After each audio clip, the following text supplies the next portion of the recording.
अस्सलाम वालेकुम साथियों, हक़ मौजूद। उम्मीद कयां थी तव्हां सभु ठीकु हूंदव। अॼु जेका ॻाल्हि ॿोल आऊं करणु वञा पई तव्हां सभिनीनि सां, इहो सिर्फ़ु मुंहिंजो आवाज़ु न आहे, बल्कि इहो समूरी सिंध जो आवाज़ु आहे। गनी अमान जी आज़ादी इहो पाण सभिनीनि जो हिन वक़्तु नारो बणिजी चुको आहे।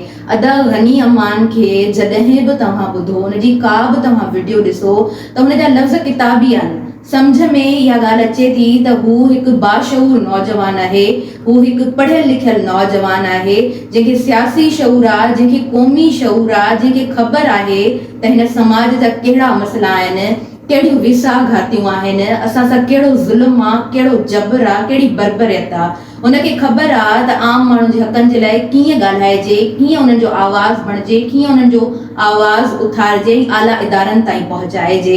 अहिड़े नौजवान खे खंभे गुम करण जो मक़सदु छा आहे? मक़सदु सिर्फ़ु इहो आहे त हुननि खे सिंध जे शऊर सां दुश्मनी आहे। रियासत छा हूंदी आहे? रियासत माउ हूंदी आहे, ऐं माउ जे कॾहिं वेगी हुजे त पोइ बचनि जो छा थींदो?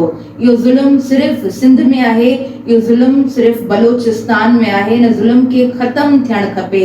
गनी अमान जॾहिं ॻाल्हाईंदो आहे त हू लतीफ़ सरकार खे पढ़ंदो आहे, जॾहिं हू मिसाल ॾींदो आहे त हू लतीफ़ सरकार जे रिसाले मां मिसाल ॾींदो आहे।